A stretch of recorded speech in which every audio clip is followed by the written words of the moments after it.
The Lindsay Clancy murder trial is well underway. People are divided on whether her actions were caused by postpartum psychosis or whether or not this was premeditated murder. Today, we're going to take a look at the testimony of two of her psychiatrists, Dr. Alia Goodheart and Dr. Jennifer Tufts. Let's get into it.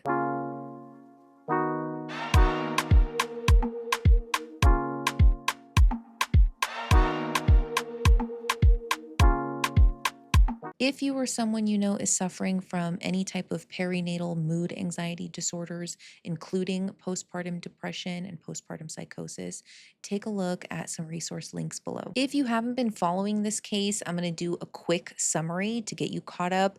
If you've already known what's going on, you've been following the case, take a look at the timestamps below and skip ahead. On the evening of January 24th, 2023, in Duxbury, Massachusetts, 32-year-old labor and delivery nurse Lindsay Clancy strangled her 3 children to death using exercise bands: 5-year-old Cora, 3-year-old Dawson, and 8-month-old Callan. Her husband Patrick was out of the house for approximately 25 minutes, running some errands, picking up food, and running to the pharmacy. After the killings, she attempted suicide by cutting her own wrists and jumping from a second-story window, which left her permanently paralyzed from the waist down. Lindsay's defense is centered on the claim that she was over-medicated and suffering from postpartum depression and postpartum psychosis at the time of the crime. Let's start out with testimony from her psychiatrist, Dr. Alia Goodheart, who treated her very briefly at an inpatient hospital.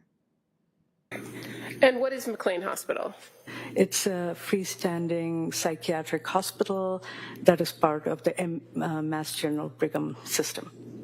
What kind of services does that facility offer to patients? They have, lots of services, including inpatient, outpatient, substance abuse, trauma-focused. There are lots of specializations, eating disorder programs. They have residential programs. They have partial programs. So there's a really broad width of. And what is your role at McLean? I work on one of the inpatient psychiatric units. And tell us a little bit about what an inpatient psychiatric unit is. Patients who come to our unit are referred to us by the emergency department because it's been determined that they need inpatient level of care. You can come voluntarily or you can be sent involuntarily. And once you arrive, we work with the patient until, they're for a certain period of time, which isn't predetermined. It is flexible, so it depends on what's going on.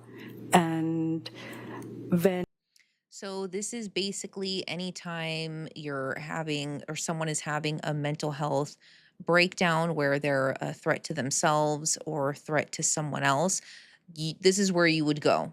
Inpatient hospitalization, where they can hold you a minimum of 72 hours. And if symptoms at that point don't dissipate or the person is not able to stabilize, then they can extend the hold for up to 14 days. Anything longer than that, you'd be looking at a conservatorship because that could deem that the person's unable to care for themselves.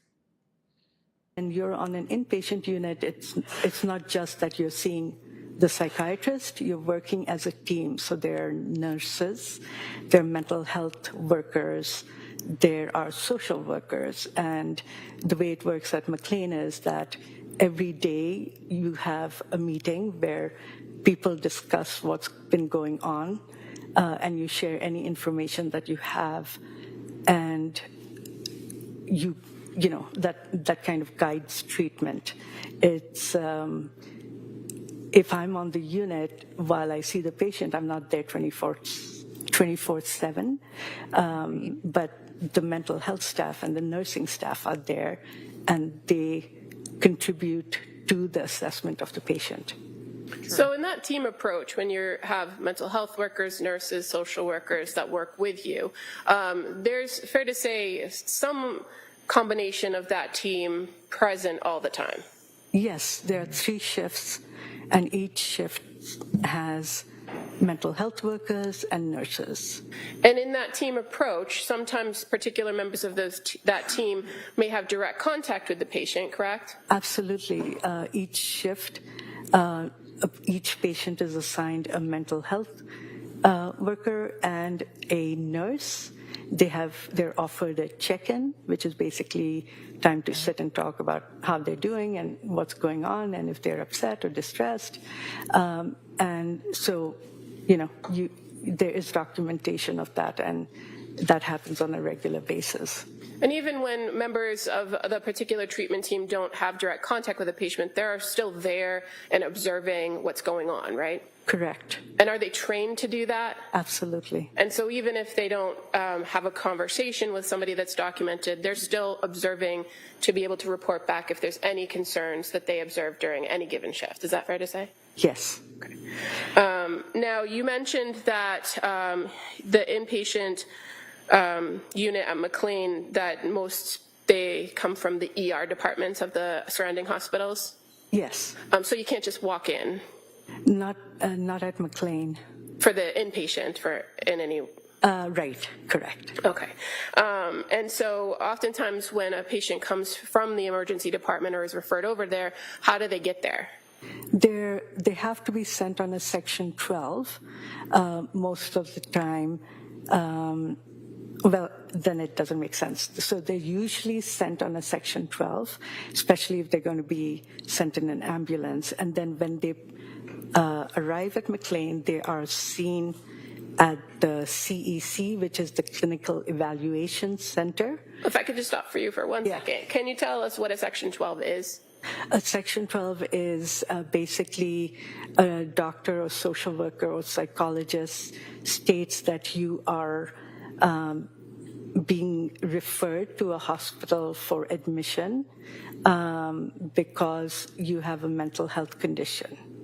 And the Section 12 could be something that the patient voluntarily elects to do, right?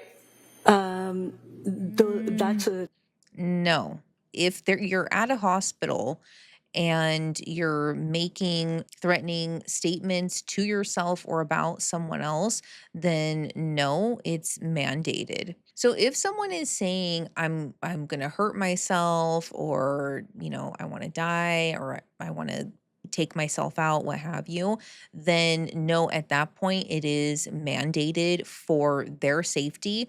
Or if they're making homicidal statements about someone else, obviously for the other person's safety, that at that point it would be mandated or compulsory for them to be held for that 72-hour hold. That's Section 10. The Section 12 is, it means that you have to go there. If you go there and they evaluate that you're fine and you decide you don't want to be at the hospital, you can choose to leave and they'll have to let you go. So when you say that a person comes transported from an ER on a Section 12, they also can come transported on a 10 as well, a voluntary? A Section 12 is required for transportation because in the time between when they leave the hospital and they're supposed to get to you, you want to make sure that something could happen and then they could leave. So you want to make sure that the physician sees them at that end and then somebody sees them at the other end to ensure that something hasn't changed. So it's evaluation. Okay. And at the emergency department, there is a particular type of evaluation that's done before somebody is sent over to McLean, correct? Correct. From the Mass General, what is that usually referred to? It's called the acute psychiatric consultation, APS, no. So the service is acute psychiatric services, and it's an evaluation. So it's a complete evaluation by either a nurse practitioner or a psychiatrist. And they go over things like, why are you coming now? What is your history? Have you ever had problems before? What's your family history? They document how you're presenting. They inquire about symptoms. And that's how they find out what medications you're on, and then based on that, they decide whether you need, there could be several options. They can recommend inpatient treatment, they can recommend partial hospital program, but... All right, I'm going to skip ahead a little bit because she's giving a lot of background here. So I'm going to fast forward and just get to the part of where she was treating Lindsay. Patient by the name of Lindsay Clancy that arrived at McLean in the early morning hours of January 1st of 2023. Do you recall that patient? Yes. Have you had the ability to review the records related to that patient prior to coming in today? So this was January 1st of 2023, and the murders happened on January 24th. Yes. And do you know where she came from? The emergency department at MGH. Okay. And did she come voluntarily or did she come on some sort of section? Again, for transportation, it's always a section, but then she signed in voluntarily, which is the section 10. Okay. So to your knowledge, she was brought in the early morning hours via ambulance? Correct.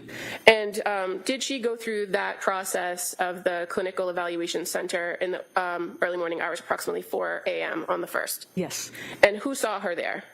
I think the psychiatrist's name was Dr. Outlaw. Okay, and you're familiar with Dr. Jasmine Outlaw? I've never met her. Okay, but she is a psychiatrist on staff. I don't know what you mean by on staff. Well, she works at McLean. Correct. And so you were able to review the information she gathered in that first evaluation. Yes. And in reviewing that information, did you identify that the patient was identified as medically stable, right? Meaning she didn't have any acute medical issues that you had to worry about? Correct. And she was screened on the suicide screening? Correct.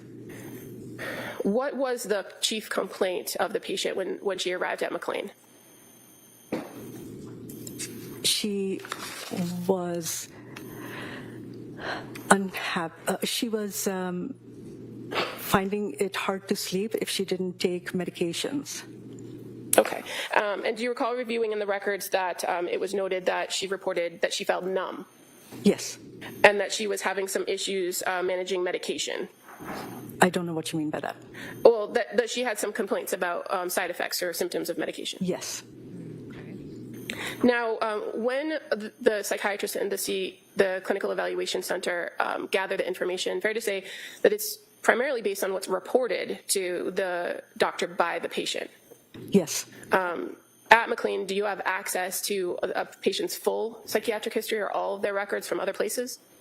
It depends where the patient is coming from. I think that Dr. Outlaw did take an excerpt of the APS evaluation that was done at MGH, so I assume that she had access to that. I'm sorry. Assumptions? I mean, I she can would ask have it a had. different way. She knows, she doesn't know. Yeah. All right. As far as the full record of this particular patient that you were assigned to and responsible for, you reviewed all of the notes and information gathered by Dr. Outlaw on that first. So this kind of seems a little bit odd to me. If I don't hear anything, maybe they'll say or mention it later, but I'm not hearing anything here about, because the prosecutor asked about doing the suicidal eval, or I'm assuming the Columbia suicide severity scale. She's coming in, I mean, saying, okay, I'm having these side effects from my medication. I'm having a hard time sleeping and I'm feeling numb. I don't know if that would necessarily warrant inpatient. If anything, that sounds like it would be more intensive outpatient care, seeing a therapist twice a week in person, for example. If she's complaining about, hey, I'm having a hard time with these side effects, you would think that that is something that she would address directly with her psychiatrist, not go into an ER and then voluntarily commit herself at this point. Interaction with the patient, correct? Yes.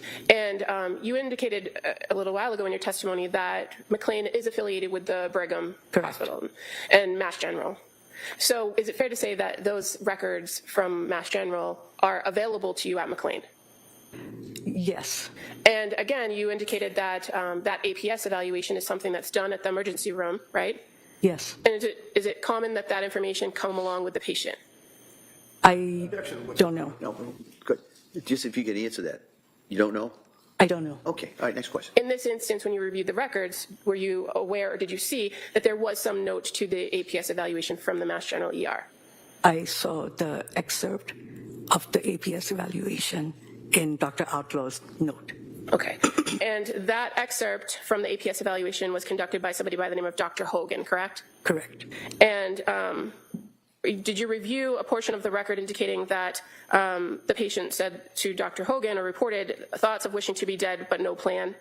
Yes. And that there was no violent or homicidal ideation, right? Yes. And that was observed at Mass General to have no evidence of psychosis, mania, obsessions, or current anxiety symptoms. Correct. So that's information that you knew before you met with the patient. Yes. Okay, so even that though, having thoughts but no intent or no plan, that would be, again, if you're looking at the Columbia Suicide Severity Rating Scale, the CSSRS, there's 6 points on that scale. That would be what they're saying, that would be a 1 out of the 6, which would mean, I mean, that would just warrant creating a safety plan with her. That wouldn't generally warrant being inpatient. And why? Because at that point, it would still be considered low risk. And as far as what's reported when the patient comes to McLean, and in this instance when Lindsay Clancy came, are you aware she reported during that clinical evaluation center evaluation that at the beginning of December she had started Seroquel and Remeron and started to have intrusive and suicidal thoughts? Yes. That she attributed that to medication? Yes. Okay, and so what was the plan, the first plan that came out of that clinical evaluation center evaluation of Ms. Clancy? She was continued on the medications she was admitted on. You know, the plan, they do the checks, they decide what medical monitoring you need, but she basically was admitted and the medications were the same. And what was the security level, or how long were the checks assigned to her after this evaluation? 15 minutes. And was she considered to be a high risk upon coming into the inpatient unit, or was she minimal risk? Low. Yeah. Minimal, yeah. And were you aware of what's called the provisional diagnosis that was assigned to this patient when she arrived? I don't recall what the provisional diagnosis was, but I do know that they do assign a diagnosis. I don't recall it. I must have seen it in the records, but I think there are like 5 different diagnoses. Sorry.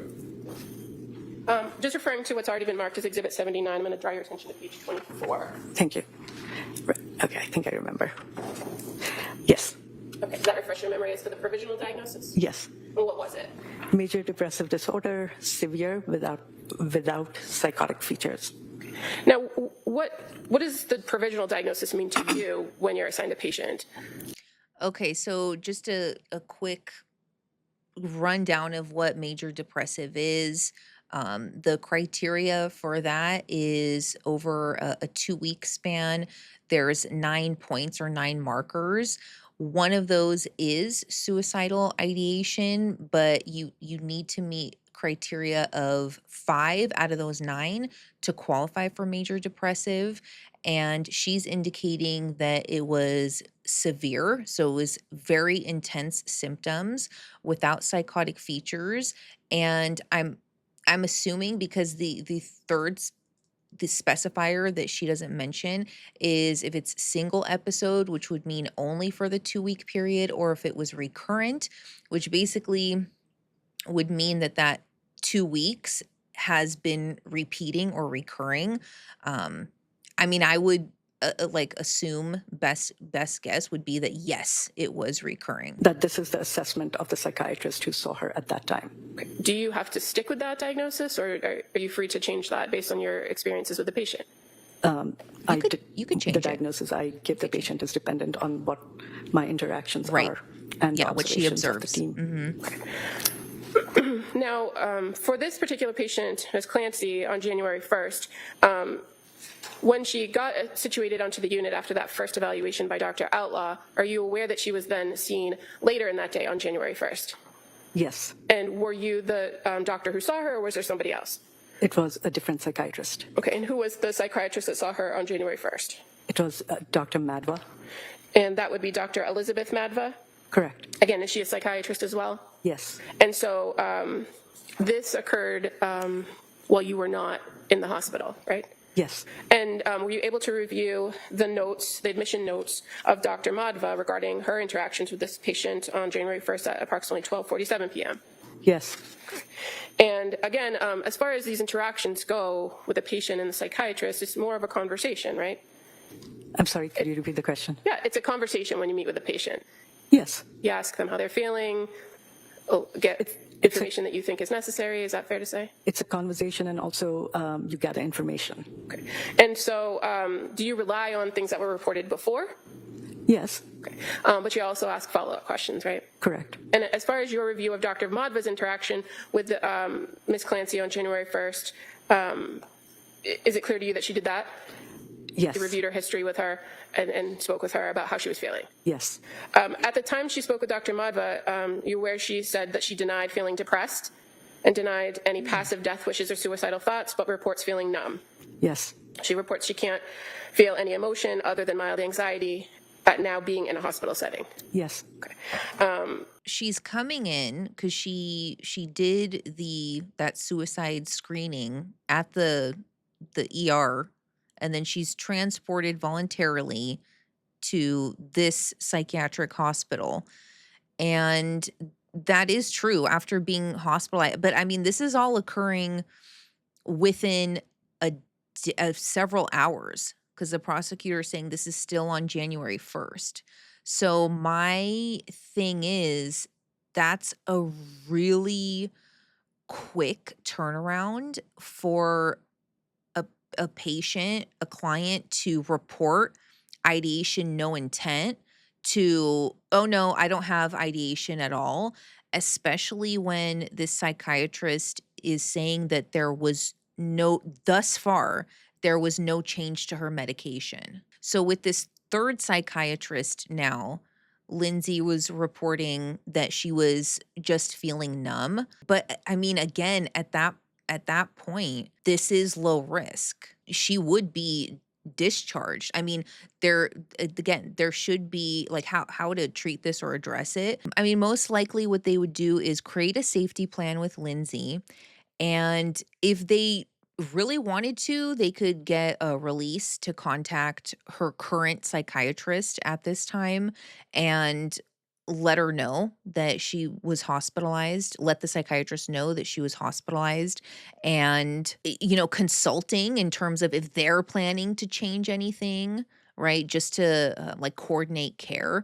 But they may not do that. They would most likely, again, do the safety plan and refer Lindsay back to her psychiatrist. Like, hey, this is something that you need to work out with your psychiatrist, unless you're reporting that you disagree with your psychiatrist and you don't like their care or what have you, and just request brand new treatment plan. After Ms. Clancy was seen by Dr. Madva, were you aware of what the plan was regarding her medication? Yes. And what was the plan? Ms. Clancy complained, there were several symptoms. One of the things that she did complain about was the numbness, and Dr. Madva did, hear that and hear her concern, and that she had been sensitive to many different medications. So she... Well, let me ask, if I can ask a question. Have you finished with your answer?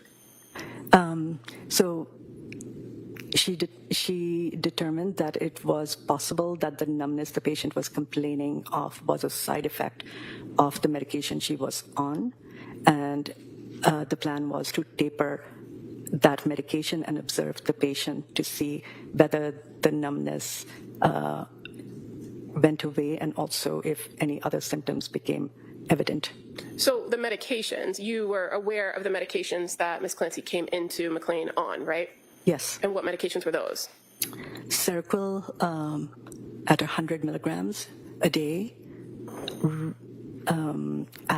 Valium, 2 milligrams I don't remember the frequency. I think it was per day. And Again, we're going to let her finish. Yeah, I'm just saying, like, no problem, she looks at the record. Yeah. so Seroquel, And we're also assuming that Lindsay was honest in her reporting of her medications and the dosage. Valium, and Benadryl. Do you remember or Okay, so she's on 100 milligrams Seroquel, 2 milligrams of Valium, and Benadryl, which Benadryl is pretty heavy if you're using that for sleep. And oftentimes you're going to wake up super groggy. And the Seroquel, that's a pretty heavy medication as well. It's usually prescribed as a mood stabilizer, helps with intrusive thoughts, but it is also used to help induce sleep as well. do you recall Remeron being one of the drugs that were described or reported by Ms. Clancy? When she came in, that she reported taking Remeron? In the past, yes. Okay. And again, in that report from the patient about past history, do you recall her Oh, okay, in her assessment. All right. indicating that one of the providers had suspected a bipolar disorder? Yes. In your interactions with Ms. Clancy and your review of the interaction she had with other psychiatrists, did she appear to agree with that diagnosis? Did If you who know. appear to agree? Ms. Clancy. Rephrase that question, please. Ms. Clancy, did Yes. she disagreed with the diagnosis? Okay. The fact that she came in and she was on 100 milligrams of Okay, so they're saying that she was historically diagnosed with bipolar. They're not indicating if it was one or two, but she had vocalized, I guess, somewhere to someone that she didn't agree with that.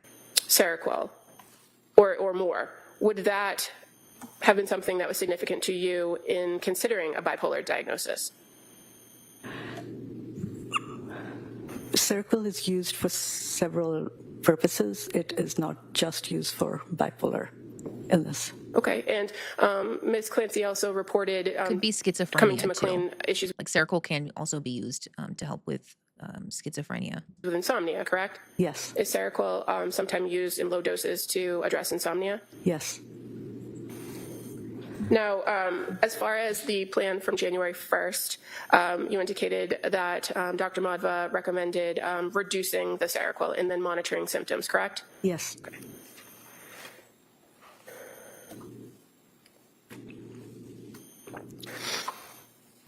Were you aware that Ms. Clancy saw Dr. Madhva again on January 2nd? Yes.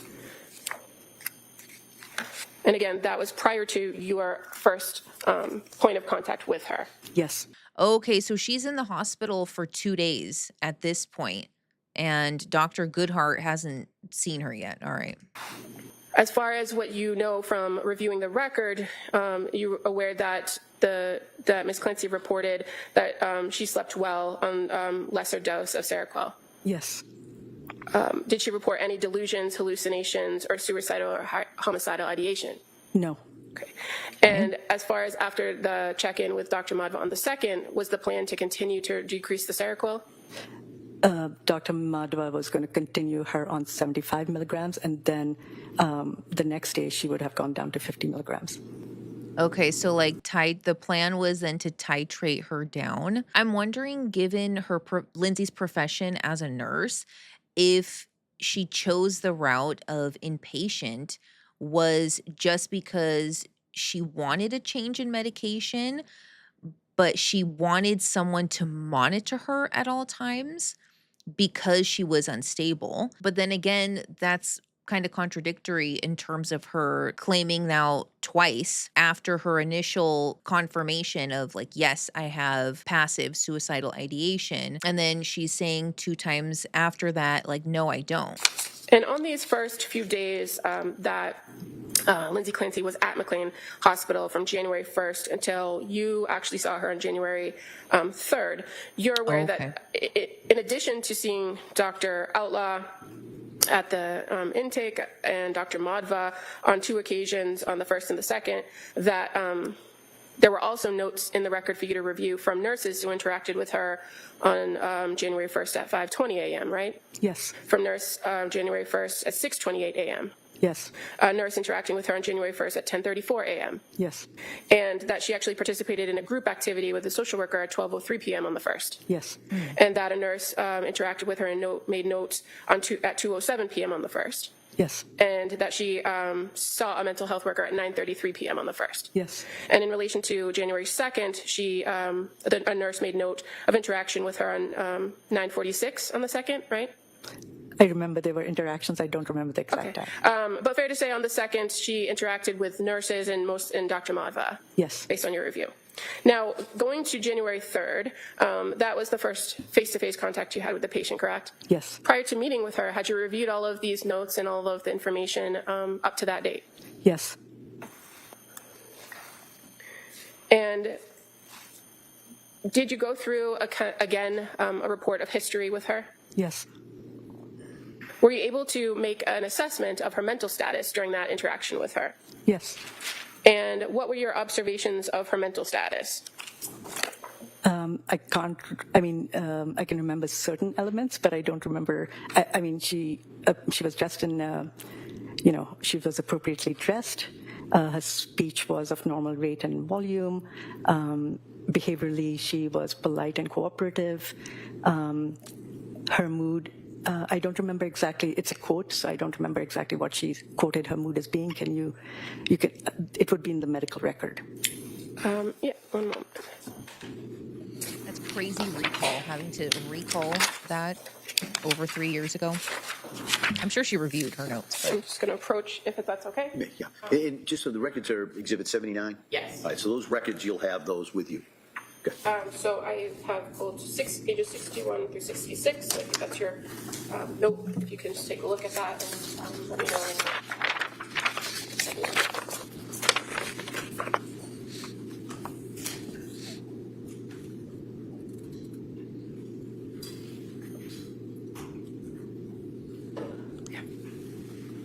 Does that refresh your memory as to what your observations were of her mood? Yes. What was her mood? Anxious. Okay.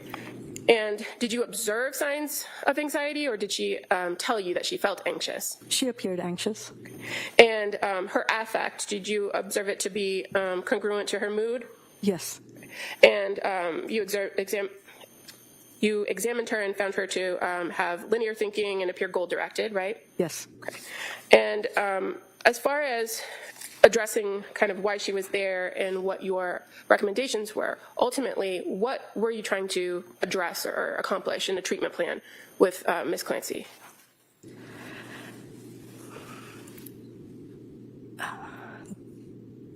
That's a very broad question. Okay, I can break it down if that's okay. Yes. So as far as once you had a chance to sit and talk with her, what did she identify to you to be her main concerns that she wanted to address during her stay at McLean?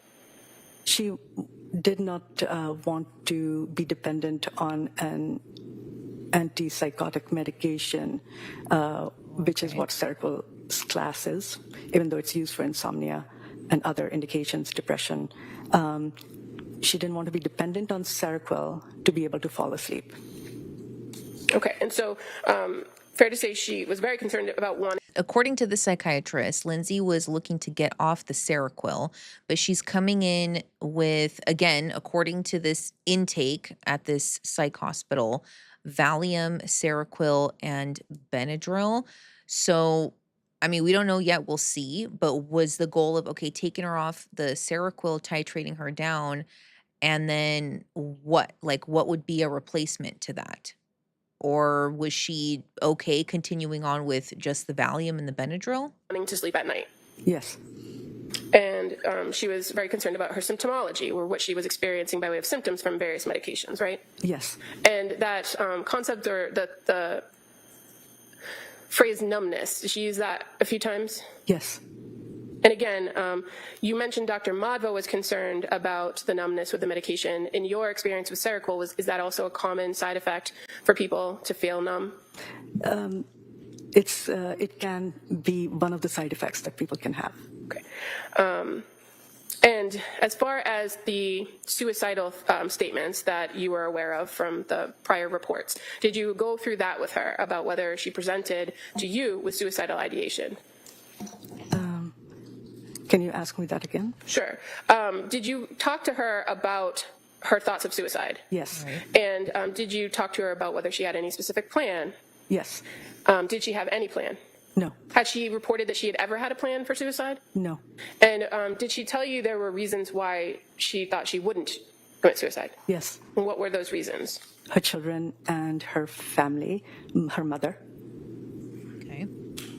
So after this face-to-face interaction with her and kind of going through her history and having reviewed what you had, the information you had about her, what did you develop as a plan for her while she was at McLean?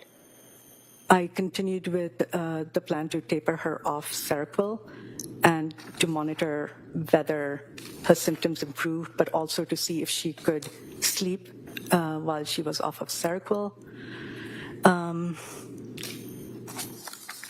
And to really observe symptoms and mood. During this first interaction with her, was there any conversation about how long she would stay or what her plan might be after she left McLean?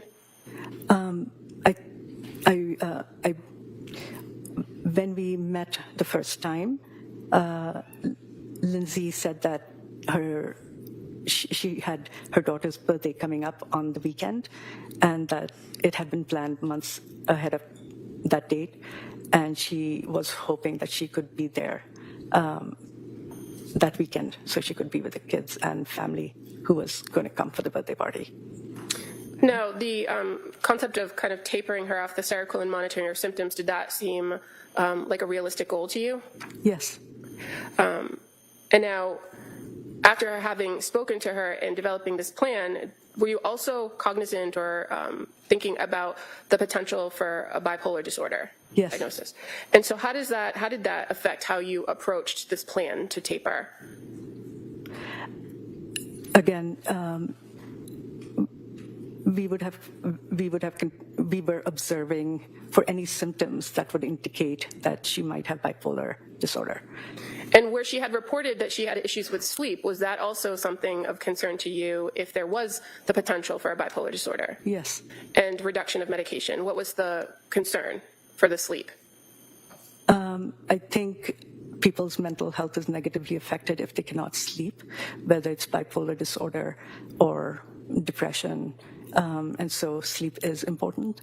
Okay, and so a person that you might be considering for a bipolar diagnosis would lack of sleep make you watch for symptoms of hypomania? Yes, sleep deprivation can lead to a bipolar episode, a hypomanic manic episode.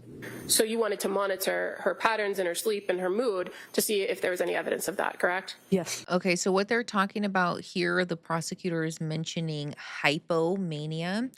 So for a bipolar 1, there can be depressive symptoms present. It's primarily diagnosed only on the mania symptoms, which can present as like being on super high, like very elevated mood, impulsive, risk-taking behaviors. It can also present as very irritable and angry. For the hypomania, that's a lesser degree or lesser intensity of mania, which would be in bipolar 1, and it's also coupled with major depressive disorder symptoms as well. So that would be a bipolar 2 with the hypomania and major depressive symptoms. In this first interaction where you identified a plan, did you also make a suggestion about a particular medication that she might consider after the Seroquel had been discontinued? Yes. What was the alternative medication, if you will? It was Cymbalta, which is an antidepressant. And was that something that you intended to prescribe for her while she was there, or was it something that you suggested that she could consider as an outpatient? It was just a consideration. It would depend on how she was doing after she was off of the Seroquel. Okay. Now, what about the Valium? Was there a plan to address tapering or weaning her off Valium or an alternative to Valium? Yes, I switched her from Valium to Ativan. So she swapped the Valium for the Ativan, which Ativan is a benzodiazepine. So it's similar to Xanax in terms of treating anxiety and panic attacks. So for the Xanax, it's more like effective immediately, like it'll start working within 15-20 minutes, but it'll last only a few hours versus Ativan takes a little bit longer to work, maybe like roundabouts an hour, but then it lasts a lot longer. Like it would last for a whole work day. Okay. Because it has a shorter half-life. And, in my experience, it manages anxiety well. And were you aware that she had taken Ativan before? Yes. And did she report any concerns about Ativan or benzodiazepines in general? Yes. And what was the concern she reported to you? She stated that her husband had concerns about her being on a benzodiazepine. Okay. During this interaction with her on the January That's it? She didn't report any like negative side effects or anything like that? It was just, oh, my husband doesn't want me to be on it? Okay. 3rd, did you observe any signs of psychosis? No. And in the notes and the interactions with the providers prior to your meeting between January 1st and January 3rd, did anyone ever note any symptoms or concerns for psychosis? No. And you're aware that Ms. Clancy was also still in that, what was considered the postpartum period, right? She had had a child in May of 2022? That's a tricky question to answer because different organizations or agencies assign postpartum a different length of time. Because you can even have postpartum symptoms up to 2 years after birth. Experience as a person who diagnoses. Yes. Did you consider postpartum as part of what you had to figure out here with this Great patient? question. Or was Yes. it really not a consideration? It was. Okay, and why was it for you? And I mean, she had a child, and the risk of postpartum depression, postpartum psychosis is a serious consideration. Okay. Now, after this first meeting and she's not answering the question. She's just affirming that yes, it's okay, yes, it's serious. with Ms. Clancy on the 3rd, were you able to give her, in your own opinion, a diagnosis? Yes. And what was that? You said after the 3rd? Right. Okay, so that would mean one meeting. Yes. I gave her a diagnosis of insomnia with a mental health condition because one day of observation wasn't sufficient for me to figure out if she truly, to give a solid diagnosis because it sticks with the patient. Right. Fair to say you just didn't have enough information at that point. Correct. Okay. I don't know about that. This is kind of confusing because if she's coming in currently with a major depressive, severe, okay, without psychotic features, why wouldn't you consider a postpartum depression in terms of, because you usually would ask about, you would know her home life, right? You always know who the patient is living with, and you also ask them about any other stressors that are going on in their life. And at that time, I don't think Lindsay was working. So she was still at home taking care of the kids. So that you would think that would be her main stressor at the time. What is causing the insomnia? Is it insomnia because I'm having like anxious thoughts about my kids or intrusive thoughts? Is it because my baby keeps waking me up at night and I can't sleep? Like there would be other things that are going on in her life that you would need to consider. So again, you saw her on January 3rd, and that was approximately 9:15 a.m., right? If Do you that's what recall? it says. Well, at the top of your inpatient progress note on page 61 of the exhibit, if I say the data service reads 1/3/23 at 9:15, would that be where you would note the time you were scheduled to speak with the patient? Yes. Okay. And you're aware that on that same day, on January 3rd, that in addition to meeting with you, that she met with a social worker at 10:07 a.m., right? Yes, the social worker and I would have met with her together. Okay, but then the social worker would have their own note if there was any interaction that they were noting, and also a nurse as well. Yes. Right? And that on the 3rd, that Ms. Clancy participated in a group at 12:02 p.m., correct? Yes. And engaged with a mental health worker at 12:22 p.m., right? I do know that she engaged with the mental health worker. The times are Okay. not something I recall. If I indicate that the records show she Yes. did another group at 2:36 p.m., would that sound right? Yes. That she then declined a group at 3:50 p.m. Yes. and then saw another mental health worker in the evening before presumably she went to bed 8:52 p.m. Yes. Did you see her on January 4th? Yes. And so again, is this the same protocol? You meet, you talk, you discuss. Did you talk to her about how the previous night's sleep went? Yes. And how was that night's sleep? She reported sleeping well. Well, I don't remember the exact words, but she said she slept. And, okay. Yeah. And do you remember having a conversation with her again on that day, January 4th, about going home? Yes. And what did she say about that? Originally, I think we were thinking, we had talked about discharge on Friday, and she stated that she was anxious being in the hospital, and that she wanted to be discharged so she could be home with her family and her children. And so did she ask to leave? Or You have someone that is coming in with major depressive. I'm not hearing anything about anxiety at this point, and even her mental status with the psychiatrist is saying that she reported as anxious. I'm not hearing anything that she was assessed for any type of anxiety. According to the psychiatrist, that Lindsay was anxious being in the hospital and that she's wanting to get home.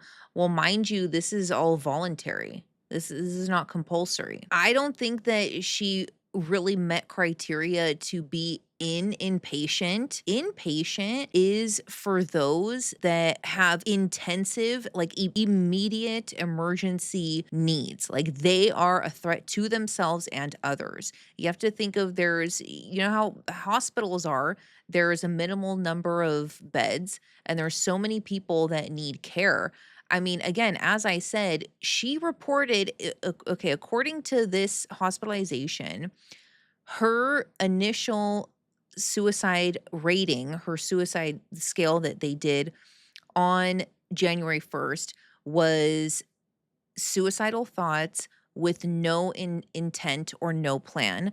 That would be a 1 out of 6 on the CSSRS suicide scale, and that would be considered a low risk at that point, meaning they would again, most likely they're going to do safety plan. They could change her medications as they did here, but this wouldn't be again, this is not a case that I would see deems or warrants inpatient hospitalization. Now, thinking of someone suffering from psychosis, specifically with postpartum psychosis, for safety, the mother would want to be separated from the children for the amount of time until she's able to be stabilized. And I'm wondering, with Lindsay's background as a labor and delivery nurse, going to make assumptions, but I'm just saying, if this is your day to day working with babies and mothers, that you would know what postpartum psychosis is, or postpartum depression. The fact that, like, I mean, she also didn't bring it up herself, like, hey, I think this might be happening for me. Maybe she did feel some feelings of embarrassment or shame, giving a reasoning for not wanting to be on a benzo because her husband doesn't want her to be on one. So again, maybe she didn't want to have the PPD or the PPP diagnoses because, she felt some type of way about it. Given Lindsay's profession, her field, that she maybe had a sense that this is how she was feeling in terms of the psychosis, that she was like, I need to remove myself. This could have been like a subversive way to do that. Again, I'm not saying that that is what happened. I'm just trying to piece together here because not a lot of these puzzle pieces are fitting together at this point. Earlier than Friday? Yes. And when she asked to leave earlier than Friday, what was your response to that? Whenever I said she could leave provided she had psychiatric follow-up the next day. And why did you do that? I wanted to ensure that if she wasn't able to sleep that night after discharge, that she could speak with somebody about it so that they could come up with a plan to ensure she could sleep and to monitor how she was doing off of the medication. And was there a kind of a secondary reason that you had asked that she make sure she make an appointment before discharge? Yes, it was also to assess whether she could think clearly and follow directions and get it together. We asked her to set up the appointment herself, and she was able to do that. She responded within an hour. She told the social worker that she had gotten an appointment, and the social worker had asked her for a fax number so that we could we could send the discharge summary, and she provided the fax number as well.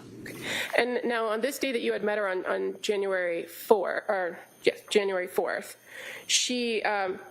she reported that she slept well. Do you recall what dose of Seroquel she was down to at that point? Had she reached 0? On which day? On the 4th, when you saw her. I'd have to walk myself through this. So I know she was on 75 milligrams the night of the 1st, 75 milligrams the night of the 2nd. On the night of the 3rd, we decreased it to 50 milligrams. On the night of the 4th, she would have been on 25 milligrams. Okay.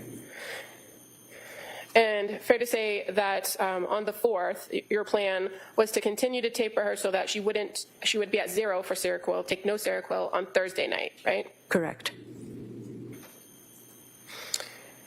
And that she would be restarted on Ativan, and that she'd have the trazodone available if she needed it. She was already on Ativan during her admission and was taking it at night. She also When did the trazodone come into play? Hang on a second. had trazodone, which is a sleep medication. It has sedating properties, so it can be used for sleep. So yes, she had the option to take that as well. And so Okay, so where are we at now with the medications? She's going to be off the Seroquel. So to replace the Seroquel, which is mood stabilizer and helps with sleep, now they're starting her on the trazodone. And then replacing the Valium is the Ativan. And then we don't know yet if they're still okay with her taking the Benadryl. So we're done with the Seroquel and Valium, and now we're on trazodone and Ativan. Okay. did you have a concern about her leaving on Thursday the 5th without having monitored her at no Seroquel? I did not have any concerns about her safety or a risk for anybody else. Okay, but as far as from a great diagnostic answer. perspective, would you have preferred to have more information about her sleep patterns and her mood? Yes. Okay. Now, you said that you didn't have a concern for her safety. So what, in your time that you were with her, that you met with her, and all the information that we reviewed, what were identified as maybe protective factors that made you feel comfortable that she was safe? She already stated these. She was, there are several things. She was future-oriented. She was clearly Family.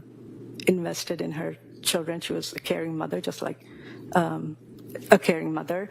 She had her parents around to help her. She had family and supports. We ensured that she would have outpatient psychiatric care for follow-up. She didn't have a history of suicide. She had no history of psychosis, postpartum psychosis. she had a stable place to live.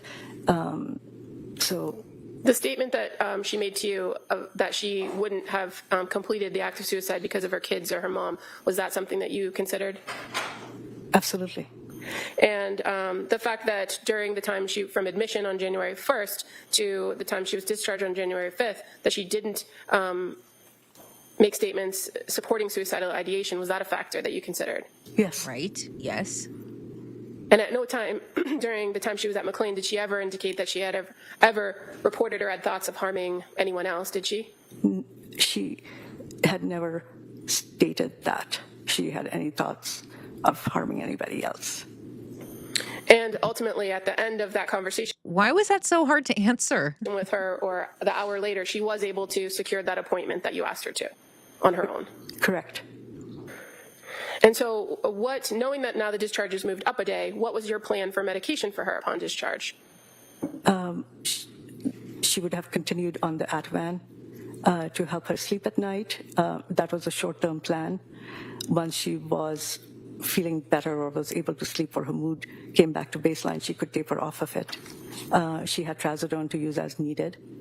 So the Ativan is being used as the sleep aid, but the thing is, trazodone is also used for insomnia. Lindsay's main concern, and even the psychiatrist, is diagnosing her for insomnia. It seems like the consensus at this point, chief complaint, is Lindsay needs to be able to sleep well. And so, I mean, I'm wondering if the trazodone is given as needed, that would be what? If the Ativan's not working? I mean, it's just interesting to me, again, if Lindsay is presenting as anxious, that why we don't see there's no discussion here about being assessed for any type of anxiety. And melatonin. And as far as your recommendations for medication, And the melatonin, that's again that I don't know, it's pretty heavy, because then that would give Lindsay the opportunity to now take trazodone, take Ativan and melatonin, and if obviously she has access to over the counter Benadryl, that is such a heavy cocktail. it would be no more Seroquel.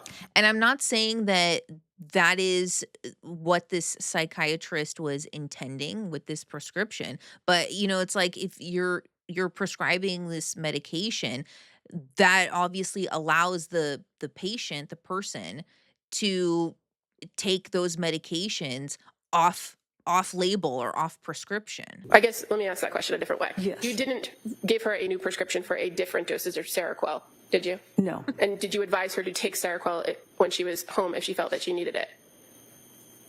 I would assume she would take what I had prescribed.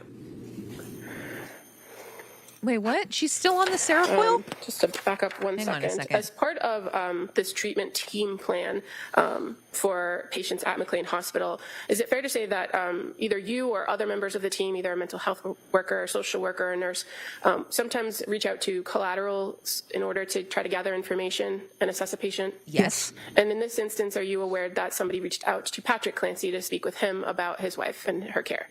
Yes.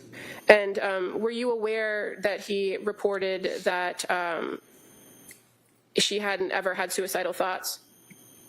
Yes. And that he actually reported to the social worker that she was concerned about dependency, Yes. but she had told you that her husband was concerned. Is that correct? Yes. Oh, that's interesting. And that he felt that she had succumbed to social pressure to take psychiatric medications because her friends were taking them? That's what he told the social worker. And you're aware that he had What? made statements that he was unhappy with the medical care she was receiving at McLean? He said, Okay, so this sounds like her husband was basically dismissing or diminishing her symptoms, in the sense of almost like saying like, well, oh, you just want to take medication just because your friends are on it? Like, what is this? Like, we're trying to be in the cool club? That seems incredibly dismissive, which would give credence to the idea that she could possibly have been hiding some symptoms from him because of he's coming off kind of judgy here. So it wouldn't surprise me if Lindsay could have been recognizing early signs if that's what was happening to her, and possibly because of feelings of guilt or shame or embarrassment, didn't want to disclose any of that. And so she had voluntarily hospitalized herself for inpatient to get some space, get some time away from her kids, knowing she absolutely needs to get her sleep regulated. And she's hopeful and optimistic that, okay, like I'm just going to try to handle this or take care of this on my own. I don't think Were you aware that he said he was very unhappy with the medical care she received? she received, yes, he didn't specify McLean. Okay, thank you. And as far as you're aware, the patient themselves, Ms. Clancy, she never complained that she wasn't getting seen by staff or doctors, was she? She never complained of that. Did she ever file any sort of complaint with the hospital? No. And is there a mechanism for a person to file a complaint if they feel like they're not being treated?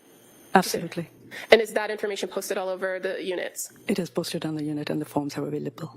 And a person, even if they're not on a one-to-one or directly interacting with a mental health worker or social worker, do they always have the ability to request to speak to somebody? Absolutely. And so even when maybe somebody from their team is not there or working, is there somebody always on call, a mental health worker, a social worker, a psychiatrist, a nurse, for a person to speak to if they felt they needed to? Yes. Okay, what's she getting at? And in addition to your meeting with her on January 4th, and after coming up with that plan for discharge on the 5th, are you aware that she then continued to engage in groups on the 5th, and that she continued to engage with mental health workers and social workers? Yes. And do you recall when she was discharged on the 5th? Was it in the morning or in the evening? Afternoon, probably around 3-ish is my recall. Okay. And upon discharge, was she provided with information that she could use when she was home? Like resources? Yes. And do you recall that she had asked about resources to find a new doctor at some point? Yes. And that she ultimately reported to the social worker that she felt comfortable managing at home? Yes. I may have one moment. Sure.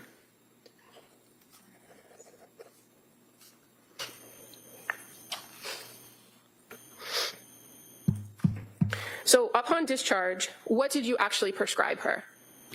A 14-day supply of Ativan and a 14-day supply of Trazodone. Okay. And when you were having conversations with her about her thoughts of suicide or her thoughts of wanting to die, was she expressly asked if she wanted to kill herself? Yes. And what was her answer, if you recall? She denied that. She denied that? Yes. And was she specifically asked if she had a plan to kill herself? Yes. And what was her answer to that? She denied it. And was she specifically asked if she wanted to harm anyone else? Yes. And did she provide an answer for that? She denied it.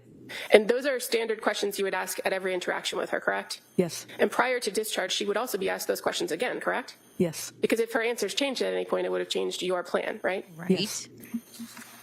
Thank you. Nothing further. Thank you. Mr. Reddington.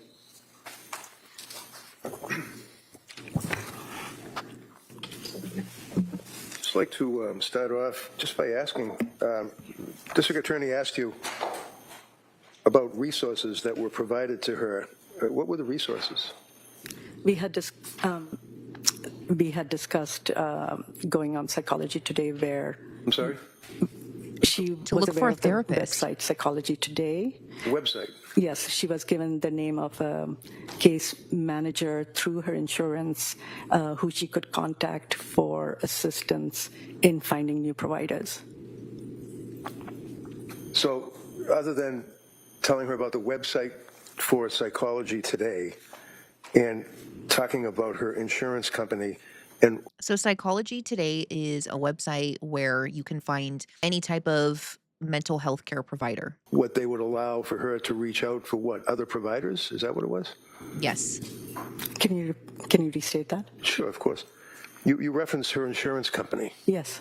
So basically, they gave her a resource. Hey, go on Psychology Today to see if you can look up another psychiatrist and maybe look into getting a psychotherapist. I mean, that's a major consideration in medical treatment, is it not?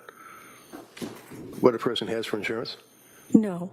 No? I don't understand what you mean by You know that. what insurance is? I mean, as far as like a person paying their bills for medical treatment or psychiatric treatment. The insurance is important because who you can see is limited by what insurance you Right. have.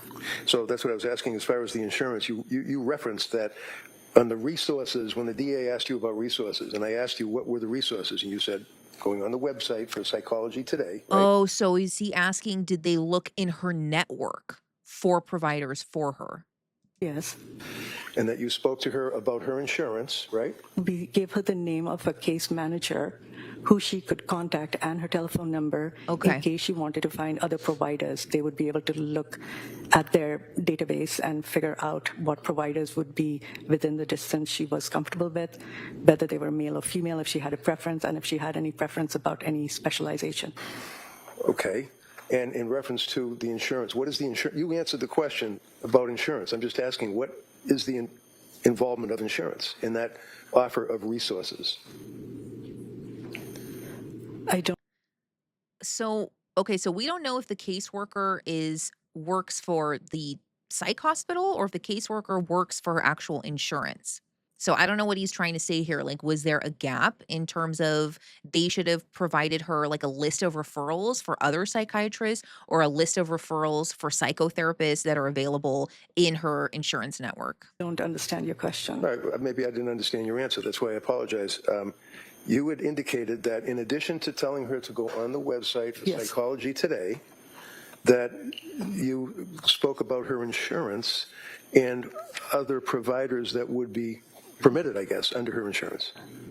Not every patient, the fact that she had a case manager at Blue Cross Blue Shield was an added benefit. Okay. So the caseworker is with her insurance. And so they connected her with a caseworker who works with her insurance. So all she would need to do is call the caseworker and say, hey, give me a list of referrals for psychiatrists and or psychotherapists. Great. They Great. could assist her in finding providers. Great. That's what I meant. All right. Other than the case manager from Blue Cross Blue Shield and to do research off of the website for Psychology Today, what resources were provided to this woman? There are numerous resources that are printed on the after visit summary. I don't know each and every one of them, but I think they would be in the medical record. Okay. And that's something that is provided to a patient when they leave. Yes. So the resources would be, yes, connecting her to referrals for mental health providers. And you got to remember at this point, she has, what is her diagnosis? That most likely still that major depressive is still holding. And she's not been diagnosed with postpartum. This psychiatrist was saying that wasn't even taken into consideration at this point. And she was kind of intimating that psych hospital, she was intimating basically that they don't consider 8 months postpartum as a postpartum depressive diagnosis. Like they wouldn't consider that at that point because it's too far off from birth. So if you're thinking what resources would they give, the other diagnosis was insomnia resources, in going to like insomnia groups. What other resources are they going to give her? She's not suicidal. The initial questionnaire she had answered, she popped 1 of 6, which is low risk. They would have given her the safety plan, like these are resources, and in the safety plan there are some emergency or crisis lines, but that's it. You're not getting anything else. She came in on a voluntary. Is that correct? In other words, I know she was transported by an ambulance, but nevertheless, it was that she and her husband, Patrick, wanted her to be treated at McLean, correct? She came in and signed in on a voluntary. In other words, there were no orders of a court, no judge ordering that she be committed or anything like that. Is that correct? Yes. All right. And she came in on, was it New Year's Eve? January 1st? Right. Yes.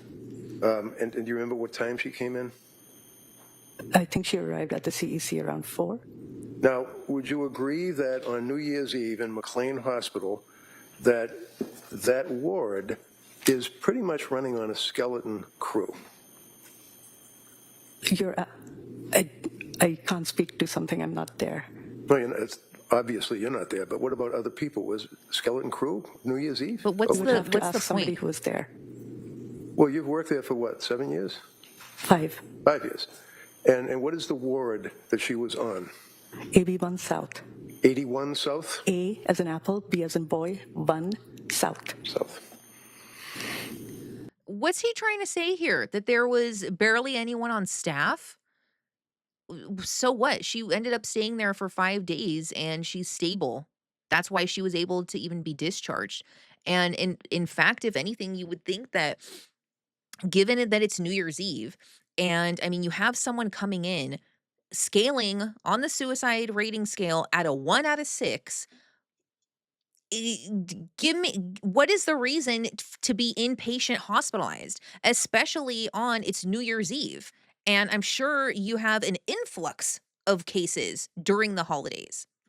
So again, what would be the reasoning or the criteria to have her even inpatient? And how many doctors work at AB South, on whatever shifts that you may have? There are 4 psychiatrists assigned who work on AB1 South.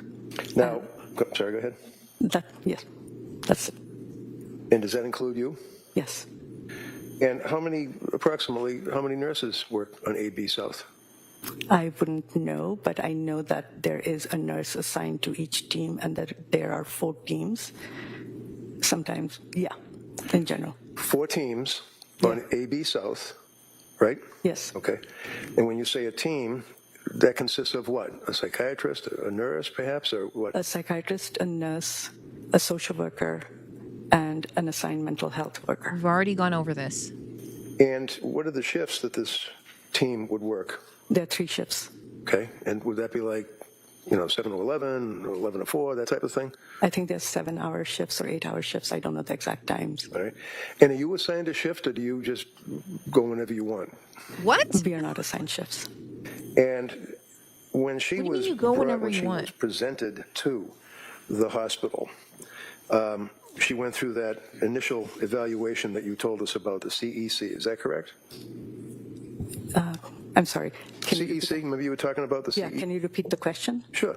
When she admitted herself and was escorted onto AB South, that's where she was evaluated? She was evaluated in the CEC by the psychiatrist. Then she came to the unit and was seen by Dr. Madhwa later the same day. So she met 2 psychiatrists on January 1st. Okay. So you have a woman that has admitted herself to McLean Yeah. on New Year's for help, right? Yes. And she was evaluated at the CEC. Is that on that ward, or is that a different part of the hospital? It's a different part. Okay. And how long does that evaluation typically take? I can't speak to that. I don't work in the CEC. What do you do in the CEC? What happens in the CEC? Does this person sit down and they get interviewed, or what do they do? There's a full psychiatric evaluation.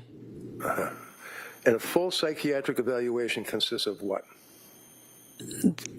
What I don't know what he's trying to get at here. Being a psychiatrist, you're not trying to be a detective, meaning you go with the assumption that your patient is telling you the truth, unless as you're observing them, as you're assessing them and speaking to them, that their presentation is incongruent with what they're saying. So I'm saying like these symptoms are going on, but then the psychiatrist or the therapist is talking to them and is like, I don't know about this. I don't think so. An assessment is not a police interrogation by any means. A chief complaint, a history of, so basically a history of present illness, which would be what brings the person into the hospital. Okay. They review past psychiatric history, substance use history, social history, family history. They do a mental status exam, and then they make an assessment. And they would be the CEC? Psychiatrist. And that would be the psychiatrist that you were referring to? Dr. Outlaw. Dr. Outlaw. Now, How long does a CEC typically take? I do not know. It I depends on the imagine- speed of the person seeing the patient. Roundabouts, it's going to be I 20 to imagine 30 that, minutes to an hour, At some point, depending. a psychiatrist or a social worker or somebody Man. must get into the prior history that the patient had prior to coming to your doorstep, right? That is a part of the evaluation, yes. Okay. And you had a chance, as the district attorney asked you, as to whether or not you were able to review the medical records that involved Lindsay Clancy's treatment at McLean Hospital for the 4.5 days, right? I was able to review the CEC note, which had an excerpt of the MGH evaluation and the notes that were available to me since January 1st at McLean. Now, as a psychiatrist, I mean, when she goes to the hospital, she's your patient, right? She's got, She's your patient. yes, Yes. And as a doctor, what you want to do is get all the information that's available on why this person is in your locked ward, right? yes. So did you do inquiry into her prior history, or was that left to the CEC person or the social worker? That is part of the evaluation. And the evaluation is CEC. And when I see her as well. All right. So do you sometimes, when I say you, I mean you or the social worker or the CEC person, do you talk to people like third party, I think you said third party contacts? Yes, All right. the social worker does. Okay, so, and you reviewed the records. So when did the social worker talk to the first psychiatrist that she went to see? That's what I was asking about earlier, thinking they might contact to do a consult or a collateral with the current psychiatrist. Contacted Patrick. Well, I know you told us that he contacted Patrick. Right, And that that's a Patrick good question. gave some history about the benzodiazepines that he was concerned about. And he thought she wasn't getting good medical care. Is that correct? Yes, All right. You know that she had medical treatment before she came to McLean. yes. Okay. Who was her psychiatrist? The nurse practitioner she was seeing prior to coming to McLean, I was aware of that person. Would that be nurse practitioner Gelada? Yes. Did you speak to her? No, Did you look at her records? I did not have access to them. Why not? They aren't in the same medical record system. Well, the same medical record system is just so that you have access to MGH, you have access to Brigham and Women's Hospital, because it's all part of some big computer information access you have. What about other healthcare providers? No, you need Can you an get ROI. access to their records? You need a release. Not immediately. Well, You need a release how of about if you have information. a release signed by a patient under the HIPAA law? You Yeah. know what the HIPAA law is, obviously, right? Yes, And just tell me, what does that actually mean, that a patient allows someone to look at their medical records? Right. yes, And Lindsay was very, very cooperative with you guys, wasn't she? yes. Did anyone ever ask her to sign a HIPAA release for anyone to get access to nurse practitioner Gelada's records? No, How about psychiatrist Tufts' records? no, How about nurse practitioner Paul's records? no. Who's Letitia Dukes? She was a social worker, I think, that Lindsay saw at South Shore at the perinatal program. Okay. And do you know when she went to the South Shore, Rhode Island perinatal program? I know it was prior to admission. I don't remember the exact dates. Do you know what recommendations that she had received at that point? No, other than the medication. But if you know someone's being treated at a perinatal program, why wouldn't the diagnosis, and if she has depression, how come no one is asking about if it's postpartum? I mean, she's saying, "Oh, I love my kids, this and that." Yes, mothers who suffer from PPDS, they all love their children, but that doesn't mean that they have these other symptoms that are going on. And he does, as I said, he does bring up a great point. Like, why wasn't there some kind of triage with her current psychiatrist? Like, there should be a collaboration there, at least just to confirm that every medication that Lindsay came in with, that is what is currently being prescribed. Do you know what medication she was actually on when she presented to McLean Hospital? Seroquel and Valium. What is it? Based Seroquel on and what Valium. Lindsay shared with them. You knew that Dr. Tufts was the first psychiatrist that she actually consulted, correct? I believe so. And again, if you don't know, just say you don't know. Yes. Okay. And think you made reference to the fact, or maybe the DA made reference in questioning you, about the fact that she was looking for doctors for some type of medication or something. Is that fair? That's a very vague statement. I don't know what you mean. Okay. Well, actually, she saw Dr. Tufts because Dr. Tufts advertised that she was an expert in perinatal care, right? Correction. Overruled. Oh, sorry. I wouldn't know why she saw Dr. Tufts. She wouldn't know another Do you know what psychiatrist medication specialty. Dr. Tufts prescribed to her? From what Lindsay told me, yes. What? Zoloft was the first. All right. So Dr. Tufts, previously according on to Zoloft. Lindsay, provided her, Lindsay, with Zoloft, which is an SSRI, correct? It's an antidepressant in that class, yes. Okay, so when you say an antidepressant in that class, the class would be selective serotonin reuptake inhibitor, right? Yes. And that's pretty powerful stuff, isn't it? I don't know what you mean by powerful. No? Well, are you supposed to prescribe Zoloft or sertraline to a person that has bipolar? I think it all depends on what you're seeing when you see the patient. All right. So it's important, I would imagine then, to be fair in your evaluation of this young woman that came to your hospital for help on New Year's to find out what any evaluations were of her condition, her presentation, her symptomology when she saw that first psychiatrist, Dr. Tufts, right? Lindsay was cooperative and she was forthcoming. I had no reason to think that she would not provide us with what other providers thought, just like she told us that Tufts said she was worried about bipolar disorder. And I apologize. Yeah. Tufts advised her that she was worried no, about? sorry, it was, Gelada? yes. Okay. Sorry, thank you. That's all right, no problem. And again, if you have records or you want to look at them, that's fine, because I know it's tough to have all the stuff in your head. Yes. Thank you. And so Dr. Tufts prescribed the Zoloft to her, and you knew that right after the initial prescription of Zoloft, do you know how many milligrams she was prescribed initially by Dr. Tufts? Lindsay, I think, stated it was 25. Okay. And then Dr. Tufts increased it to what, 100? Lindsay said it was increased to 50. 50, all right. So, and again, you're in a, I don't know if it's appropriate to say, but you're in a mental institution, right? That's where you work at McLean Yes. Hospital. Okay, and it's a locked ward, right? Yes. And she's a patient that's coming to you for help, right? Yes. Is it appropriate for a doctor to take what that patient is telling you as a history? Or do you have to verify it or talk to other healthcare providers to make sure that they're not just running off and making something up? I had no reason to believe that she was not a reliable reporter. Because she seemed very forthright, right? Yes. She seemed very honest in her disclosure of her symptomology, right? Yes.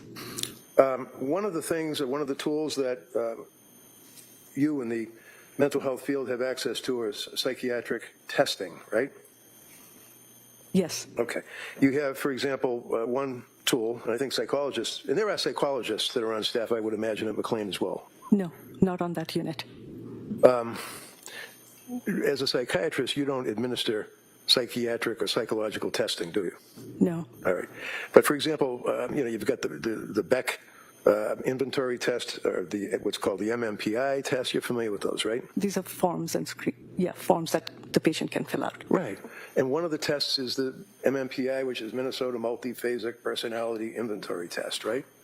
I have heard of that. Okay. And you know that one of the things that it determines is if they call it the K scale, whether or not somebody is lying or minimizing, or not minimizing, but lying about their symptomology, right?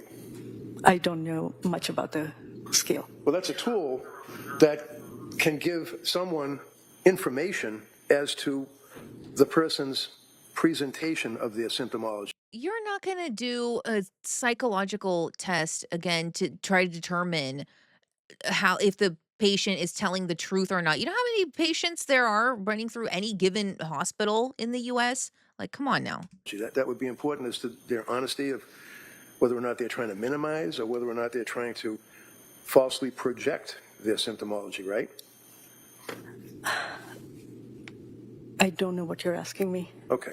Were you aware that there were ever any psychological testing administered to Lindsay? Oh my gosh, no. MMPI or Beck or anything? Probably. No. Okay. How many times did she call or reach out to help for a suicide hotline? I don't know. Wouldn't that be something important to find out if the person who you're suggesting was denying suicidality or suicidal ideation upon your evaluation that she called out to suicide hotlines? She told us that she was having suicidal thoughts, Right. but had no intent or plan. So I do know that she was struggling with suicidal ideation. Right. Right. Anybody else that you talked to? Or did you Patrick. talk to anybody else? I know the social worker, Dr. Patrick, and he did give the information he gave. Okay. So what I'm asking is, as you're investigating the history of this patient, you're not aware, no idea that she had reached out on not one but two occasions to a suicide hotline. Is that correct? Yes. All right. Did you know that when she was first prescribed the Zoloft by Dr. Tufts at 25 milligrams, then increased to 50 milligrams, that she then reported that she was unable to sleep? She shared 40 that with us. Yeah, Was that- sorry. I'm sorry. I Go didn't. right ahead, no problem. What is it?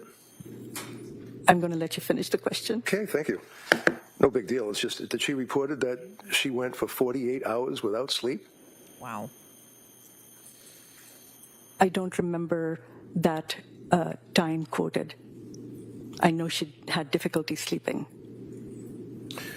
You indicated in your testimony that, and I quote, "I would have preferred to have more information about her sleep patterns," right?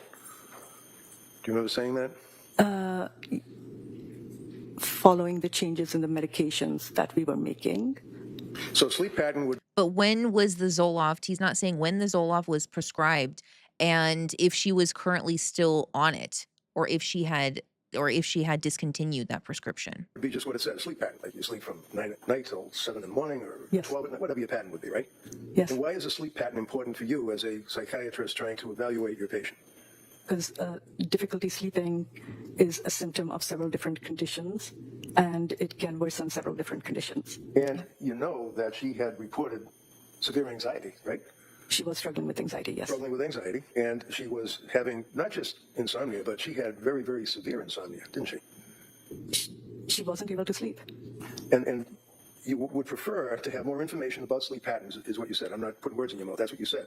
I know that we were able to observe her sleep while she was on the unit. Once she left the unit, I would not know how she was sleeping, which is why we referred her to somebody else so that they could continue to monitor her symptoms. Obviously. So let's put the time that you are observing her, or that your social workers are investigating to whatever extent they did, her background. What were her sleep patterns that were important to you prior to New Year's 2023? The amount of sleep is important. Yeah, and you said that. You already said I would have preferred to have more information about her sleep patterns. After she was Right. if I was going to continue Not the to history. evaluate her, I would want to observe her sleep, Yeah. is what I meant. Oh, Yeah. so you didn't mean that as an evaluator of her prior medical history, trying to get a history of your patient for purposes of diagnosis and treatment, that you wanted to know what her sleep patterns were. You didn't mean that you meant prior? I mean, during assessment, you would ask, what's the onset of your symptoms? So that would have been a question. Okay, how long have you been struggling with sleep? And then, Lindsay would be able to say however long it was. The history of whether somebody's struggling with insomnia is important, and the patient can relay that to me. Right. Okay. You ever heard of patients that minimize their symptoms and lie about their symptoms sometimes? Not if you're coming in voluntarily. You would think, why would you minimize if you're coming in voluntarily? Yes, Okay. So it's important to corroborate what the person is telling you, right? I mean, you want to talk to somebody else objective to find out what, if any, evidence there is of symptomology. and we did that with I'm sorry? Spouse isn't necessarily the best one to consult with in terms of symptomology. At some point, it would have been beneficial to reach out to the psychiatrist, her current psychiatrist at that time, just to at least consult.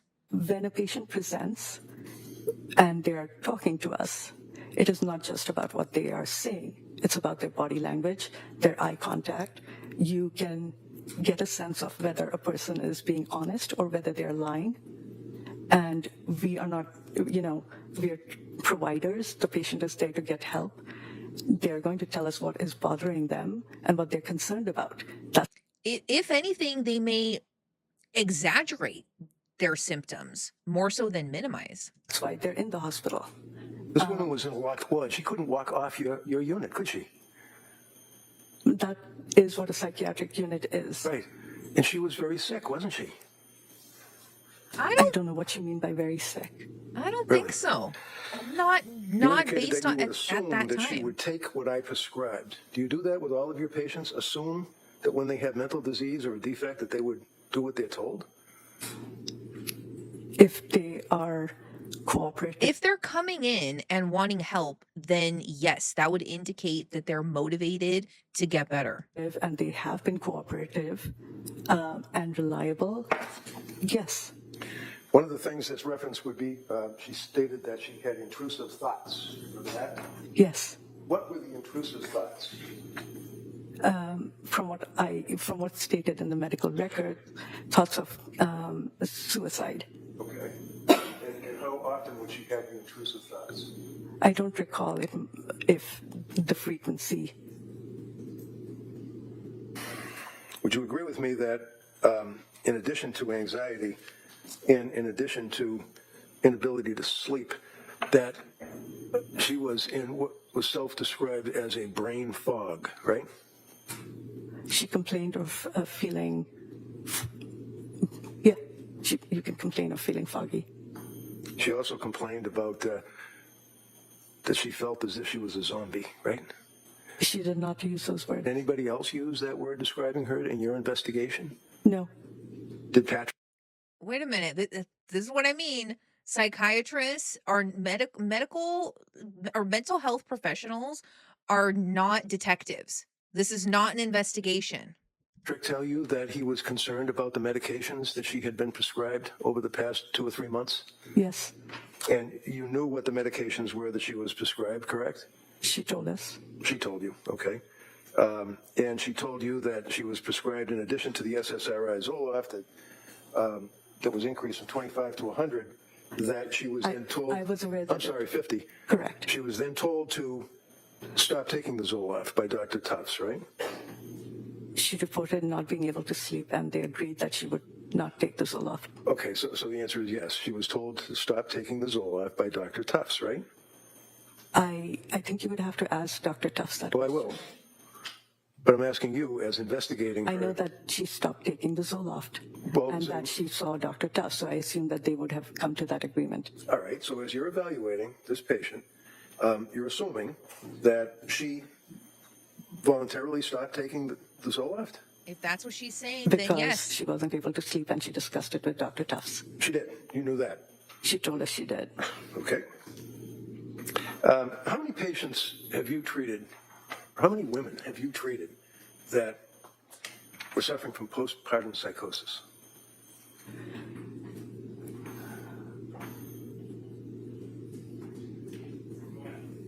I don't recall. I don't remember, but I think it would stick in my memory, so I don't think that I probably have. I mean, it's rare. It's You not. don't think you probably have? I don't think I have. It's rare. I haven't seen any. How about postpartum depression? Yes. And how many patients have you treated with postpartum depression? Over the last 20 years, I wouldn't, there are lots of patients I have seen. I don't keep a record of probably seen what tens of thousands of diagnoses patients. and what people I see. Now, one of the things that you, when I say you collectively, I mean psychiatrists, psychologists, use in your evaluations and diagnoses of patients would be what's referred to as the DSM, correct? Yes. And that would be, DSM, it means Diagnostic Statistical Manual, right? Yes. And it started out with DSM-1, then it went to 2, then it went to 2R, meaning revised, and then there were a number of revisions, and now we're all the way up to DSM-5, correct? Yes. And DSM-5, also the most recent would be -TR. What does TR mean? I don't actually know. I think it's revision. So, the DSM, the Diagnostic was last Statistical updated Manual, is 2013. really it's about this thick, right?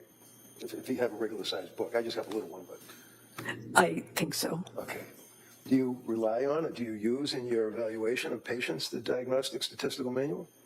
The diagnoses are based on the Right. criteria that are stated in there. Okay, Yes. so you do use, for diagnosis purposes, what is stated in the DSM, correct? Yes. And it's kind of like a cookbook. I mean, it basically tells you what the ingredients of a particular mental disease or defect would be, right? Yes. And you know that it's basically a group of people that get together and they discuss what should or should not be included in the manual that psychiatrists and psychologists use to diagnose patients, right? Yes. And they try to keep up to date and stay on top of any recent developments, right? I would assume. I don't know. Okay. I can't speak to it. That's all right. So here we are in 2026, not 1928. Is postpartum depression in the DSM? Yes. I think it's a subcategory. You think it's a subcategory of what? Depression. Depression. How about psychosis? Postpartum psychosis in 2026. Is that in this manual? I don't exactly know where it is. Have you ever seen it in this manual? I don't recall paying attention to where it's categorized. So if you're treating a woman who is, as you put it, postpartum because she had the child, and then you told the jury, well, there's a time frame, a cutoff as to whether or not a person is still postpartum, still subject to mood swings, and still subject to hormone imbalance, and there's a cutoff, is what you said, right? No, she didn't say that. Organizations use different definitions. How about you? You're here for the government testifying in this case. What's your understanding of the cutoff of postpartum, if there is one? For the DSM-5, it is 4 weeks. For ACOG, which is the American Academy of Obstetrics or something, I don't remember what it stands for. It's 12 weeks for the CDC. It's 12 months for the CDC. It's 12 months. Okay, so CDC would be Center for Disease Control, right? Yes. So they're pretty much all over the place as far as the time frame that a woman can still be involved with postpartum symptomology, right? Yes. Have you ever heard of a doctor by the name of Meg Spinelli? No. Have you read anything about the efforts being made to have the DSM-6 coming out include Objection. No, overruled. How would she know that? postpartum psychosis? I'm sorry, what's the question?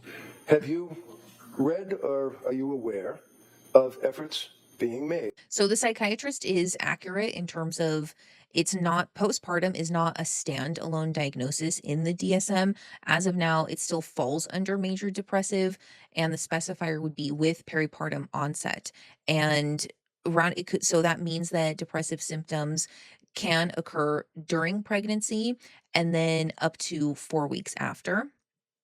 But you can also use the ICD-10, so the International Classification of Diseases, to give the diagnosis of postpartum depression. With the specifier of peripartum onset, that does also include symptoms of anxiety and panic as well, which if you're thinking about this case and you're looking at all the symptoms that she was presenting, that does seem like it would be a better fit. To include postpartum psychosis in the DSM-6 that will be coming out within a couple of months? I think it's clear that there is question about where it should be placed or categorized. Okay, so are you aware of any efforts being made to include postpartum psychosis in the DSM-6? How would she know that? Vaguely. Vaguely. How vague? You don't know. I know that there's question about where it should be categorized and that the DSM is reviewed every time and they try to move things around based on what clinicians and researchers think. What, if any, impact does the thyroid have on a woman who has just had a baby and is in the postpartum period, whatever they decided to use, 6 months, 4 months, a year? What impact does the thyroid have? I am not an internal medicine physician. I am a doctor. What I do know about the thyroid is that the thyroid can affect one's mood and anxiety, whether one is pregnant or not. So is it fair to say that thyroid levels are important in evaluating a woman who is in postpartum? It's one tiny component of the entire. Component. It is one component. Okay. So what does that mean? It's one of the. It's a tiny component. What does that mean? Okay. Let her finish. Sure, you'll let her finish. Go ahead. My recall is that the TSH was not from 2022 or 2023. Right. It was from 2000 and what? I wouldn't know. You'd have to refer to the record. So in other words, it was imported into McLean Records by, I guess, computer access or something from MGH years before, right? Things move forward, yes. I'm sorry? Labs do populate from the past. Okay, so in the past, as a psychiatrist, as her treating psychiatrist at McLean Hospital, trying to do an investigation, evaluate this woman to tell her what your diagnosis was and what you guys can do to help her out, did you look at the thyroid reads? It was one of the labs that I would have reviewed. You would have reviewed. Okay, as you're sitting here today, do you have any memory about what the thyroid reads were? It was within normal limits. And that would be coming from how long before? A year, 2, 3? I don't remember. So there were no actual thyroid tests done while she was at the hospital at McLean, right? No. What is Well, they wouldn't have done any blood work. Edinburgh They could have done EPDS or blood something work. like that. What is that? But they didn't. It's a scale. A scale. What kind of a scale? It's a postpartum scale for depression. And it's used by psychiatrists and psychologists to evaluate the risk factor of a woman who is involved with postpartum, right? I think it's to assess the level of depression. In a woman who's involved with postpartum, not some guy that got injured on a soccer field, right? Yes. So what does the EPDS mean? I'm probably butchering that. What is that in an acronym for? Edinburgh's postpartum depression scale or something. Okay. The Edinburgh postpartum depression scale. Was that administered to Lindsay when she was in for the 4 days and a half that she was in your hospital? No, Why not? because we don't necessarily administer scales. You don't necessarily what? We don't administer scales. Why? That's an accepted tool to evaluate a patient as a psychiatrist or a psychologist, isn't it? It is a tool, but it doesn't in the end determine the diagnosis. No, of course not, That's because true. the doctor who supposedly has access to the person's medical history and all of the other aspects of your evaluation is the one that gives the diagnosis, right? The psychiatrist makes the diagnosis based on the presentation, the history of the patient. Right. So far what we've got is a presentation of the patient who was in the locked wards at McLean Hospital, and the presentation was from her, right? Her presentation is how she presents, how she is observed. It's not what she's telling us. Well, isn't what she's telling you part of what you consider? Yes, Okay. And what Patrick's telling you is part of what you consider? yes. So other than what Lindsay, who was in the locked ward, tells you, and her husband who tells you, what, if any, investigation did you do? You don't investigate your We patient. did not do any additional would collateral assess them. contact. And you didn't do any tests either, right? You didn't do it. Did you do a blood test?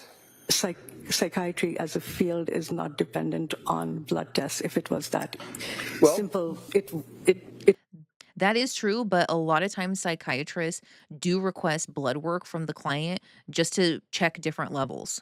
That's true. A lot of times psychiatrists will ask the client to take or get blood work done because they would want to check, for example, like their vitamin D levels to see they're checking for any other types of deficiency because a blood test does help rule out if any of the symptoms are being caused by a physical medical condition versus it just being mental health. it would be much better for everybody. It's based on the evaluation of the patient who's sitting in front of you. So you're suggesting to this jury that it's not a valid medical step for one to take blood from a person who is on a cocktail of drug medications to find out what their levels are? No, not a regular procedure at all. Okay. Now, McLean did not she's right. take any blood. McLean did not do the Edinburgh scale, but that would be something that you would be interested in, right, as to whether or not anyone else gave her the Edinburgh Depression Scale. Let me clarify one thing. McLean did draw blood. They did do testing. Oh. There was no testing for levels of drugs. Just okay. let me clarify that. So That's fine. Okay. So they Okay, so they were testing for if there's any other types of like nutrient deficiency. He keeps harping on this Edinburgh depression scale, but I would ask more so, did they even conduct or give an outcome measure for the PHQ-9, which is actually a stronger, it's actually the best assessor for depressive symptoms, and that's the patient health questionnaire. If you were to look at both of those measures side by side, I mean, you would see they are basically assessing for the same thing. There's nothing in the Edinburgh scale that I know it says postpartum depression, but there's nothing specifically in there that's tailored for like just peripartum, perinatal, postpartum. Those questions are very similar to what would be in the PHQ-9. All right, so this is what I mean by the Edinburgh being not necessarily a better indicator of depressive symptoms than the PHQ-9. The PHQ-9 on the left is the standard measure that's used. Again, I would say it's standardized. Like every therapist is using this one, and then the one for generalized anxiety or GAD. So starting out with the PHQ-9, so we'll see you could see it has 9 points here. So first one, little interest or pleasure in doing things, feeling down, depressed, or hopeless, trouble falling asleep, staying asleep, or sleeping too much, feeling tired or having little energy, poor appetite or overeating, feeling bad about yourself or that you're a failure or have let yourself or your family down, trouble concentrating on things such as reading or watching TV, moving or speaking so slowly that other people could have noticed, or the opposite, being so fidgety or restless that you've been moving around a lot more than usual. And then lastly, safety question, thoughts you'd be better off dead or thoughts of hurting yourself in some way. And then coming over here to the Edinburgh. So the difference between, so PHQ-9 is within the last 2 weeks versus the Edinburgh is within the past week, within the past 7 days. So first one, I've been able to laugh and see the funny side of things. I've looked forward with enjoyment to things. I've blamed myself necessarily when things went wrong. I've been anxious or worried for no good reason. I've felt scared or panicky for no very good reason. Things have been getting on top of me. I have been so unhappy that I have had difficulty sleeping. I have felt sad or miserable. I've been so unhappy that I've been crying. Safety question. The thought of harming myself has occurred to me. Now, I mean, as we're going through these, you could see a lot of these are pretty similar. There's an overlap. So typically you could only, as I said, the PHQ-9 is a standardized measure. You could absolutely give a client or patient the PHQ-9. And again, based on how they're scaling, you could absolutely give the diagnosis of postpartum depression. You wouldn't need to administer the Edinburgh scale. tricyclics, antipsychotics, SSRIs, anything, right? They check for substances of abuse, but nothing else. Well, there were no substances of abuse in her blood, were there? No. How about the tricyclics, the antipsychotics, the SSRIs, the benzodiazepines, the Z drugs that they call some of their categories? They didn't test for that, did they? Those are not tested on a regular basis. How about on her basis? I don't know why I would have tested for those. What how would have about been the indication? How about if she presents, and the history that she's giving you is that she was on a number of drugs for that 3-month period or 3.5-month period? Would it be of interest to you as to what was on board in her blood? Medications have different half-lives, so if she had taken something, it would depend on what the half-life was. If it was a day, it would be out of her system. We would not be able to catch it at that time. It would depend on what she'd been taking and, what was in her bloodstream at that point. So the admission note that was noted in the medical records would be on page 64 of the medical records that you were presented by the district attorney. I don't remember what page it's on, but That's understandable.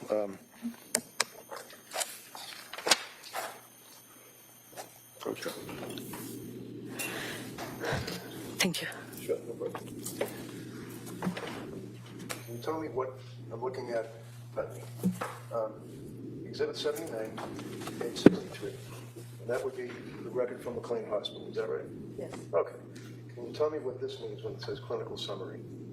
That's the social workers. Okay. And is that Can you, Doctor, can you maybe move that microphone just so that the Sorry. So he's asking about the clinical That's the summary. social worker's note? Correct. And that's what the district attorney was questioning you on when she referred you to symptomology? It was just a conversation with Patrick. I'm not sure I don't recall what you're talking about. All right. You can read along with me, all right? Okay.